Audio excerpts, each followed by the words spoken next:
जय हिंद साथियों, आप सभी का स्वागत करता हूं आप सभी के अपने चैनल एग्जाम फतेह में। साथियों, आज की इस वीडियो में एसएससी जीडी 2025 की परीक्षा के लिए 100 सबसे शानदार यानी कि स्वर्णिम साथियों क्वेश्चंस हम लोग देखने जा रहे हैं।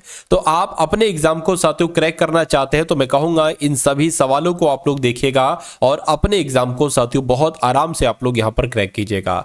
तो क्लास आपकी शुरू हो चुकी है। पहला सवाल आपकी स्क्रीन पर आ चुका है। मैं कहूंगा साथियों यहाँ पर पूरे के पूरे 100 सवाल लिए हैं और पूरी जीके के साथियों स्वर्णिम ये सवाल है। मैं कहूंगा साथियों कुछ नहीं 5 से 6 क्वेश्चन तो आप आज की इस वीडियो से साथियों आपको देखने को मिलेंगे अपनी शिफ्ट में। देखिए कह रही कि भारत में अंग्रेजी शिक्षा का प्रारंभ किसके द्वारा किया गया। तो भारत में जो अंग्रेजी शिक्षा की शुरुआत की थी वो लॉर्ड मैकाले के द्वारा की गई थी। किसने भारतीयों के लिए कहा कि वे गर्म मिजाज के होते हैं लेकिन ईमानदार होते हैं, ये किसने कहा था। ये निकेतन का कथन था। आंसर आपका डी के साथ जाएगा। उसके बाद देखिए अगला सवाल है आपकी स्क्रीन पर। कह रहे कि रामकृष्ण मिशन की स्थापना किसके द्वारा की गई थी। तो स्वामी अगर बात करते हैं साथियों विवेकानंद, स्वामी विवेकानंद जी के द्वारा ही रामकृष्ण मिशन की स्थापना की गई थी, आपको मालूम होना चाहिए। अगला देखिए गुरु नानक किस शताब्दी में पैदा हुए थे। तो ये 15वीं शताब्दी में पैदा हुए थे। राइट आंसर आपका भी हो जाता है। उसके बाद देखिए किस गवर्नर जनरल ने भारत में प्रथम बार सिविल सर्विसेज प्रारंभ किया था। तो सिविल सर्विसेज प्रारंभ किसने किया था। लॉर्ड कॉर्नवालिस ने किया था। उसके बाद देखिए किसने चौथ नाम का कर लगाया था। चौथ एक कर होता है और यह मराठों के द्वारा लगाया गया था। किसके द्वारा साथियों, मराठों के द्वारा लगाया गया था। तो यहां पर साथियों अगर हम बात करते हैं यहां पर एसएससी जीडी 2025 एग्जाम, जो आपका एसएससी जीडी 2025 का एग्जाम लगा हुआ है, अगर इसको आप वाकई में साथियों क्रैक करना चाहते हैं तो मैंने आपके लिए एक पीडीएफ बनवाई है। मैं कहूंगा साथियों देखिए इससे पहला पीवाईक्यू आपको जरूर लगाना चाहिए, यानी कि प्रीवियस ईयर क्वेश्चन आपको जरूर लगाना चाहिए। तो जो सबसे लास्ट साथियों पेपर हुए ना एसएससी जीडी के, तो उसकी आपको 20 शिफ्ट दी जा रही है, यानी कि 20 पेपर का सोल्यूशन आपको दिया जा रहा है। ये बहुत साथियों अच्छी बात है। कि 400 क्वेश्चन इसमें आपको मिलेंगे मैथ के जो आए हुए हैं, रीजनिंग के भी साथियों 400 क्वेश्चन मिलेंगे और हिंदी के भी साथियों 400 क्वेश्चन मिलेंगे और जीके के भी साथियों 400 क्वेश्चन मिलेंगे। मैं कहूंगा अगर इन 400 कॉन्सेप्ट को आप देख लोगे तो जो आपका पेपर है जिसमें 20 क्वेश्चन मैथ के आएंगे वो तकरीबन साथियों 80% कंटेंट यहीं से आएगा, यहीं से रीजनिंग का आएगा, यहीं से साथियों हिंदी जीके का आएगा। तो कुछ नहीं साथियों 65 से 70% आपका पेपर तो इसी एक पीडीएफ से फंस जाएगा। उसके अलावा साथियों 2024 की आपकी पूरी करंट अफेयर आएगी, इसकी भी 1000 साथियों टॉप लेवल के क्वेश्चंस आपके लिए तैयार किए गए हैं। ये सारा कंटेंट आपको 45 में दिया जा रहा है साथियों। डिस्क्रिप्शन में लिंक है एसएससी जीडी का पीडीएफ करके, उस लिंक पर आप क्लिक करेंगे तो आप हमारे व्हाट्सएप पर आ जाएंगे। वहां पर आपको एक क्यूआर कोड दिया जाएगा। इस क्यूआर कोड में 45 का पेमेंट करके स्क्रीनशॉट देंगे तो आपको साथियों दोनों ये पीडीएफ भेज दी जाएंगी। निम्नलिखित में से कौन सा नगर फिरोज तुगलक ने बनाया था, यानी कि फिरोज शाह तुगलक की अगर बात करें तो इनके द्वारा फिरोजपुर एक नगर बनाया गया था।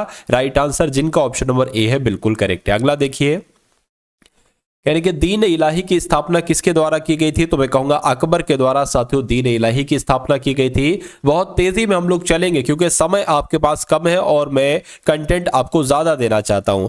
तो किसने विधवा पुनर्विवाह अधिनियम पारित किया था। तो मैं कहूंगा लॉर्ड कैनिंग के द्वारा ही विधवा पुनर्विवाह अधिनियम पारित किया गया था। मुगल काल के दौरान मनसबदार थे। तो मैं कहूंगा साथियों मनसबदार जो थे ना ये राज्य पद अधिकारी थे। आंसर आपका सी के साथ जाएगा। भारतीय रेल तथा डाक सेवाएं किसके शासनकाल में प्रारंभ की गई थी। तो लॉर्ड डलहौजी के शासनकाल में साथियों प्रारंभ की गई थी।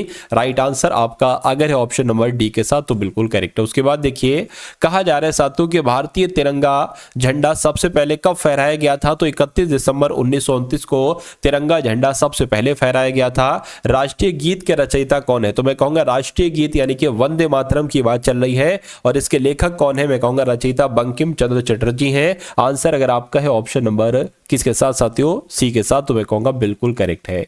चलिए अब उसके बाद देखिए अगला सवाल है। कह रहे कि शिवाजी की मां का नाम क्या था। तो जीजाबाई था इनकी माता का नाम। इनकी माता का नाम क्या था। जीजाबाई इनकी माता का नाम था। जलियांवाला बाग हत्याकांड कब हुआ था। तो 13 अप्रैल 1919 को जलियांवाला बाग हत्याकांड हुआ था। नमक आंदोलन की शुरुआत साथियों कहां से हुई थी। तो मैं कहूंगा दांडी से ही नमक आंदोलन की शुरुआत हुई थी। उसके बाद देखिए आचार्य विनोबा भावे की अगर बात करें तो ये किससे संबंधित है। आरएसएस से नहीं नहीं, एपीजी से नहीं साथियों, ये सर्वोदय समाज से संबंधित है। आंसर आपका ऑप्शन नंबर सी हो जाएगा। करो या मरो का नारा किसके द्वारा दिया गया था? तो करो या मरो का नारा तो महात्मा गांधी जी के द्वारा दिया गया था। उसके बाद देखिए महात्मा गांधी जी को सबसे पहले राष्ट्रपिता किसने कहा? तो मैं कहूंगा सुभाष चंद्र बोस ने साथियों महात्मा गांधी को सबसे पहले राष्ट्रपिता कहा। इनमें से किन्होंने सभी तीनों गोलमेज सम्मेलन में साथियों भाग लिया था? तो भीमराव अंबेडकर ने तीनों गोलमेज सम्मेलन में भाग लिया था, ये आपको मालूम होना चाहिए। भारत की राजधानी किस वर्ष कलकत्ता से दिल्ली बनी? तो मैं कहूंगा कलकत्ता थी राजधानी और 1911 से साथियों दिल्ली राजधानी हो चुकी है। किसे शेर पंजाब कहा जाता है आपसे पूछा जा रहा है, बताइए। तो मैं कहूंगा लाला लाजपत राय को पंजाब का शेर कहा जाता है, यानी कि कह सकते हैं साथियों शेर पंजाब कहा जाता है। लौह पुरुष के रूप में किसको जाना जाता है? तो सरदार वल्लभ भाई पटेल को लौह पुरुष के रूप में जाना जाता है। भूमध्य रेखा के सहारे 1 डिग्री देशांतर की दूरी लगभग कितने किलोमीटर के बराबर होती है? तो मैं कहूंगा 111 किलोमीटर के बराबर होती है। अगला सवाल है आपकी स्क्रीन पर, कह रहे कि जावा द्वीप और सुमात्रा द्वीप की अगर बात करें तो ये किस देश में है? मैं कहूंगा साथियों ये इंडोनेशिया में। किस देश में है साथियों ये जावा द्वीप और सुमात्रा द्वीप? ये इंडोनेशिया में है। उसके बाद देखिए बुडापेस्ट निम्नलिखित में से किस देश की राजधानी है? तो बुडापेस्ट की अगर बात करें तो ये हंगरी की राजधानी। कहां की राजधानी साथियों बुडापेस्ट है? हंगरी की राजधानी है, आप लोग ध्यान रखेंगे। चलिए अब उसके बाद देखते हैं अगला सवाल है, कह रहे कि विश्व में जूट उत्पादों का सबसे बड़ा उत्पादक देश कौन सा है, बताइए। तो यहां पर अगर बात करें साथियों बांग्लादेश आपका राइट आंसर हो जाएगा। अगला देखिए वृहद ज्वार भाटा कब आता है? तो वृहद ज्वार भाटे की अगर बात करें तो ये पूर्णमासी को आता है और अमावस्या को भी आता है, यानी कि आपका आंसर ऑप्शन नंबर डी हो जाएगा यहां पर। उसके बाद देखिए स्वेज नहर मध्य सागर को किससे जोड़ती है? तो स्वेज नहर जो है ना ये मध्य सागर को लाल सागर से जोड़ती है। किससे जोड़ती है साथियों? मध्य सागर को लाल सागर से जोड़ती है स्वेज नहर। ईरान की मुद्रा की अगर बात करें तो ईरान की मुद्रा साथियों रियाल है। क्या है ईरान की मुद्रा? ईरान की मुद्रा रियाल है। अगला देखिए कौन सा धूमकेतु हर वर्ष 76 वर्ष के बाद दिखता है? तो इसका नाम साथियों हेलिस है और हेलिस धूमकेतु ये 76 वर्ष के बाद दृष्टिगोचर होता है। राइट आंसर आपका ए हो जाएगा। लैंड ऑफ मिडनाइट सन किसे कहा जाता है? तो लैंड ऑफ मिडनाइट सन की अगर बात करें नॉर्वे को कहा जाता है। लैंड ऑफ मिडनाइट सन बिल्कुल साथियों नॉर्वे को ही कहा जाता है। अगला देखिए भारत का कौन सा शहर गुलाबी शहर के रूप में जाना जाता है? तो राजस्थान की राजधानी जयपुर को गुलाबी शहर यानी कि पिंक सिटी कहा जाता है। किस देश की सीमा भारत से नहीं मिलती? तो मैं कहूंगा यहां पर अगर बात करें बर्मा की अफगानिस्तान की नहीं मिलती है, बर्मा की तो मिलती है। उसके अलावा भूटान चीन यानी कि अफगानिस्तान साथियों इस सवाल का बिल्कुल सही जवाब हो जाएगा। उसके बाद देखिए अगला सवाल है महाबलीपुरम किस राज्य में स्थित है? तो महाबलीपुरम साथियों तमिलनाडु में स्थित है। राइट आंसर आपका डी हो जाता है। खासी और गारो किस राज्य की भाषाएं हैं? तो ये साथियों नागालैंड की नहीं, ये मेघालय की, यानी कि खासी और गारो ये जो भाषाएं हैं ये कहां पर बोली जाती है? मेघालय में बोली जाती हैं, ये आपको मालूम होना चाहिए। गिर फॉरेस्ट इनमें से किससे संबंधित है? तो गिर फॉरेस्ट साथियों शेर से संबंधित है। सही जवाब आपका ए हो जाएगा। हरित क्रांति इनमें से किसकी उपज को बढ़ाने के संबंध में है? तो हरित क्रांति की अगर बात करें गेहूं की उपज को बढ़ाने से संबंधित है। उसके बाद देखिए प्रसिद्ध अजंता की गुफाएं साथियों कहां पर हैं? तो अजंता की गुफाओं की अगर बात करते हैं तो ये कहां पर है? ये महाराष्ट्र में। कहां पर है साथियों? महाराष्ट्र में है। किस राज्य में भील जनजाति नहीं पाई जाती है? तो भील जनजाति की अगर बात करिए उत्तर प्रदेश में नहीं पाई जाती है। राइट आंसर आपका ऑप्शन नंबर ए हो जाएगा। भारत में चीनी का रोजा किसे कहा जाता है? बताइए कहां पर है चीनी का रोजा? तो चीनी के रोजे की अगर बात करें ये तो साथियों आगरा में। कहां पर? यूपी के आगरा में साथियों चीनी का रोजा है। उसके बाद देखिए इनमें से कौन सी नकदी फसल है? तो जो मूंगफली है ये नकदी फसल है और गन्ना है ना ये भी साथियों नकदी फसल होता है। उसके बाद देखिए SAC ये कहां पर स्थित है बताइए। तो इस सवाल का जवाब आपका यहां पर क्या हो सकता है? ये अहमदाबाद में है। ये SAC कहां पर है साथियों? अहमदाबाद में है। ये आप सभी लोगों को मालूम होना चाहिए। चलिए भाई अब उसके बाद देख लेते हैं नेक्स्ट नंबर का सवाल है, कह रहे कि भारत तथा श्रीलंका के मध्य बालू एवं पत्थर का पुल जो है ना इसका नाम क्या है? तो एडमन पुल इस पुल का नाम है। क्या नाम है? एडमन पुल इस पुल का नाम है। पूरे भारत में कौन सा अनाज लोकप्रिय है? तो मैं कहूंगा सबसे लोकप्रिय कौन सा अनाज है? तो चावल जो है ना ये सबसे लोकप्रिय अनाज है। विवेकानंद चट्टान को समुद्र स्पर्श करते हैं। अरब सागर, ठीक है, अरब सागर जो समुद्र है ना ये स्पर्श करता है विवेकानंद चट्टान को। बंगाल की खाड़ी भी करती है, हिंद महासागर भी करती है, यानी कि ये तीनों सागर करते हैं विवेकानंद चट्टान को स्पर्श। उसके बाद देखिए जमशेदपुर से सबसे पहला स्टील का जो प्लांट लगाया वो किसके, तो कौन सा, तो आपका टाटा यहां पर साथियों राइट आंसर हो जाएगा। उसके बाद देखिए भारत में मानसून जलवायु मौसमी क्यों आते हैं, तो मौसम में विभिन्नता की वजह से आते हैं, ये आपका, यानी कि अगर ये सवाल आपके एग्जाम में आएगा तो आंसर जो मैंने आपको बताया है ये आपको आंसर लगाना है। उसके बाद देख लीजिए नेक्स्ट नंबर का सवाल है, कहा जा रहा है आपसे, यानी कि भारत में जो कृषि में हरित क्रांति के जन्मदाता हैं वो कौन है, तो मैं कहूंगा एम.एस. स्वामीनाथन ही हरित क्रांति के जन्मदाता कहलाए जाते हैं साथियों भारत में। अगला सवाल अब देखिए, इस सवाल की अगर बात करें, कहा जा रहा है साथियों आपसे कि 2001 की जनगणना के अनुसार भारत की जनसंख्या कितनी थी, तो 2001 की जनगणना के अनुसार भारत की जनसंख्या 102.8 करोड़ थी।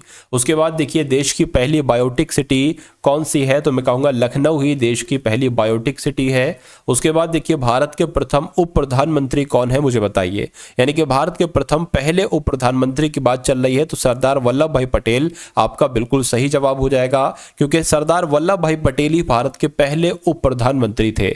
उसके बाद देखिए लोकसभा की अधिकतम सदस्यों की संख्या कितनी हो सकती है, तो मैं कहूंगा 552 हो सकती है, और 552 कौन से ऑप्शन में है, ऑप्शन नंबर डी वाले में। भारत में पंचायती राज कब प्रारंभ किया गया, तो 1959 में ही भारत में साथियों पंचायती राज प्रारंभ किया गया, ये आपको मालूम होना चाहिए। भारत में लोकसभा के लिए अब तक कितनी बार चुनाव हो चुके हैं, तो कुल 18 बार चुनाव हो चुके हैं। अगला देखिए भारत के 12वें वित्त आयोग के अध्यक्ष की अगर बात करें तो कौन थे उस समय, तो डॉक्टर सी रंगराजन थे। अगला देखिए भारत वह प्रधानमंत्री, यानी कि भारत की वे प्रधानमंत्री जिसने चीन की कभी यात्रा नहीं की, तो पंडित जवाहरलाल नेहरू ये चीन जा चुके हैं, राजीव गांधी भी गए थे, ये भी गए थे। मैं कहूँगा इंदिरा गांधी एक ऐसी प्रधानमंत्री हैं जिन्होंने कभी चीन की यात्रा नहीं की थी। भारत के मुख्य चुनाव आयुक्त कौन है, तो देखिए राजीव कुमार है। वैसे अभी की अगर बात करें तो राजीव कुमार है, इसमें से कोई ऑप्शन आपका सही नहीं होगा। अगला देखिए राज्यसभा के सदस्य का कार्यकाल कितने वर्ष का होता है, तो मैं कहूँगा 6 वर्ष का होता है। कितने वर्ष का होता है साथियों, 6 वर्ष का होता है। उसके बाद देखिए केंद्रीय मंत्रिमंडल में जो वित्त मंत्री है ना, तो आंसर आपका डी के साथ जाएगा। किसके साथ साथियों, डी के साथ जाएगा। चलिए, क्योंकि निर्मला सीतारमण है इस समय। भारत का राष्ट्रपति अपना त्यागपत्र किसको देता है, देखिए उपराष्ट्रपति अपना त्यागपत्र देंगे तो राष्ट्रपति को देंगे, और राष्ट्रपति अपना त्यागपत्र देंगे तो वो किसको देंगे साथियों, तो वो उपराष्ट्रपति को देंगे। ये बात आप लोग यहां पर याद रखेंगे। चलिए अब उसके बाद देखते हैं नेक्स्ट नंबर का सवाल है, कह रहे कि नेत्र की यहाँ पर जिक्र है, तो नेत्र के अंदर जो लेंस प्रत्यारोपण किससे संबंधित है, मैं कहूँगा मायोपिया से संबंधित है। राइट आंसर आपका ऑप्शन नंबर ए हो जाता है। उसके बाद देखिए शॉर्ट्स बीमारी की फुल फॉर्म आपसे पूछी जा रही है, तो सीवियर एक्यूट रोटेटिंग सिंड्रोम होता है। रोटेटिंग नहीं साथियों, रेस्पिरेटरी होता है। क्या होता है, रेस्पिरेटरी होता है, तो ये भी नहीं होगा। मैं कहूँगा सीवियर एक्यूट रेस्पिरेटरी सिंड्रोम कहाँ पर लिखा हुआ है, ऑप्शन नंबर सी में लिखा हुआ है, तो ये आपका राइट आंसर है। किस भोजन में सबसे अधिक पोषक तत्व होते हैं, जो भुना हुआ हो नहीं, उबला हुआ हो नहीं, तला हुआ नहीं, जो अंकुरित भोजन होता है उसमें सबसे ज्यादा पौष्टिक पदार्थ होते हैं, यानी कि पोषक तत्व होते हैं। एक स्वस्थ व्यक्ति को कितनी कैलोरी की आवश्यकता होती है, तो मैं कहूंगा 2400 कैलोरी की आवश्यकता होती है। कितनी कैलोरी की आवश्यकता होती है, 2400 कैलोरी की आवश्यकता होती है। न्यूटन सेकंड निम्नलिखित में से किसका मात्रक है, तो साथियों ये मोमेंटम का, यानी कि ये संवेग का मात्रक है। क्या संवेग का मात्रक क्या है, न्यूटन सेकंड है। अगला देखिए भारी जल यानी कि हैवी वाटर का अणु भार होता है, तो कितना होता है साथियों, 20 होता है। तो आप लोग ध्यान रखेंगे बिल्कुल, भारी जल का जो अणु भार होता है वो कितना होता है, वो 20 ही होता है। उसके बाद देखिए निम्नलिखित में से किसकी व्याख्या के लिए क्वांटम सिद्धांत की आवश्यकता पड़ती है, तो मैं कहूंगा जो प्रकाश का विद्युत प्रभाव है ना, तो इसकी व्याख्या के लिए क्वांटम सिद्धांत की आवश्यकता पड़ती है। ये आप लोग याद रखेंगे। डीजल इंजन में ज्वलन किस प्रकार उत्पन्न किया जाता है, तो डीजल इंजन में ज्वलन जो है ना साथियों, ये किससे प्राप्त किया जाता है, तो मैं कहूँगा कैसे ये होता है, फटाफट आप लोग बताइए।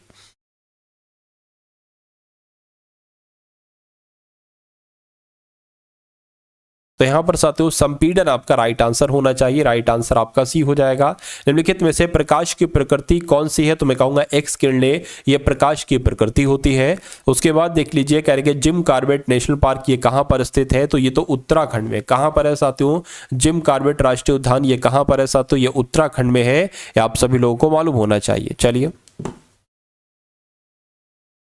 तो आंसर आपका ऑप्शन नंबर ए हो जाता है। अगला सवाल कह रहे कि वित्त आयोग के अध्यक्ष की नियुक्ति कौन करते हैं, बताइए। तो वित्त आयोग के अध्यक्ष की नियुक्ति कौन करते हैं साथियों, राष्ट्रपति ही वित्त आयोग के अध्यक्ष की नियुक्ति करते हैं, आपको मालूम होना चाहिए। आंसर आपका ऑप्शन नंबर ए हो जाएगा। उसके बाद देखिए संसद के 2 क्रमिक अधिवेशनों के बीच अधिकतम कितने समय के अंतराल की अनुमति होती है, तो अधिकतम 6 महीने के अंतराल की अनुमति होती है, राइट आंसर आपका बी हो जाता है।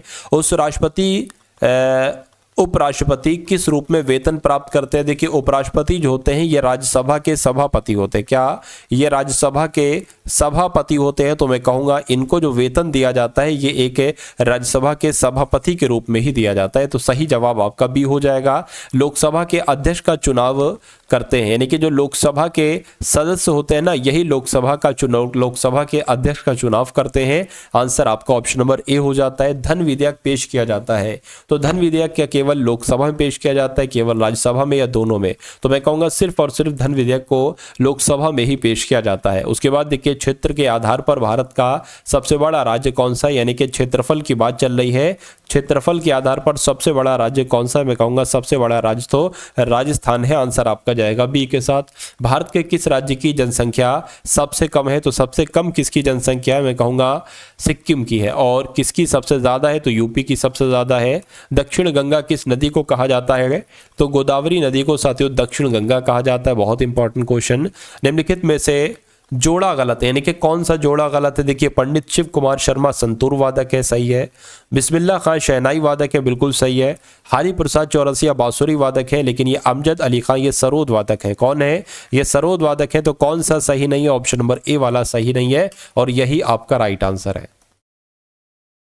उसके बाद देखिए अगला सवाल, पंडित भीमसेन जोशी भारतीय संगीत की किस शैली के कलाकार हैं, तो अगर आपसे साथियों ये पूछा जाए तो हिंदुस्तानी शैली आपको आंसर बता देना है।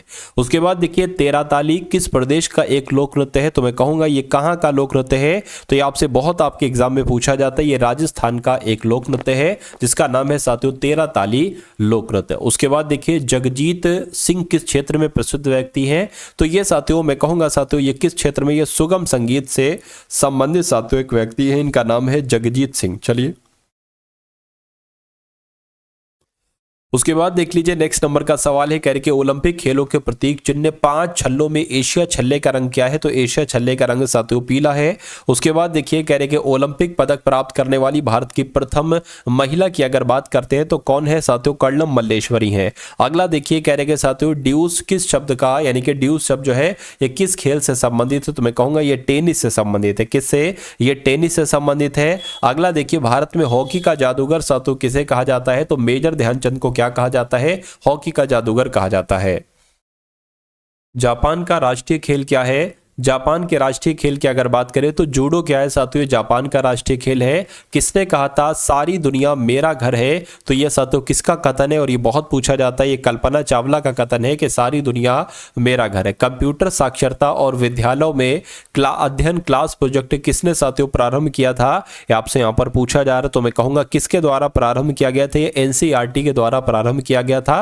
राइट आंसर आपका भी हो जाएगा। उसके बाद देखिए टेलीफोन में जो ट्राई है इसकी फुल फॉर्म आपसे यहां पर पूछी जा रही है, तो इसकी फुल फॉर्म क्या होती है, टेलीफोन रूरल इंस्ट्रक्शन नहीं साथियों, मैं कहूंगा telecom regulatory authority of India, ये ट्राई की फुल फॉर्म हो जाएगी। अगला देख लीजिए कर लो दुनिया मुट्ठी में, ये नारा साथियों किसका है, टाटा दूरसंचार का, बीएसएनएल का नहीं, धीरू भाई अंबानी का ये नारा है, कर लो दुनिया मुट्ठी में। इनमें से WIL की अगर बात करें तो इसकी साथियों इसमें से कोई एक तरीके से नहीं है, ठीक है, रिलायंस टेलीफोन ये सब कुछ नहीं है, तो आंसर आपका डी के साथ जाएगा। MF हुसैन ये सब सबसे अधिक है, यानी कि ये कौन है, तो ये एक कलाकार है। कौन है, एमएफ हुसैन, ये कलाकार हैं। दोहा डायमंड लीग में नीरज चोपड़ा ने साथियों कौन सा पदक जीता है, आपसे पूछा जा रहा है। देखिए और बताइए सही जवाब क्या होगा। तो मैं कहूंगा इन्होंने सिल्वर पदक जीता है, आंसर आपका ए हो जाएगा।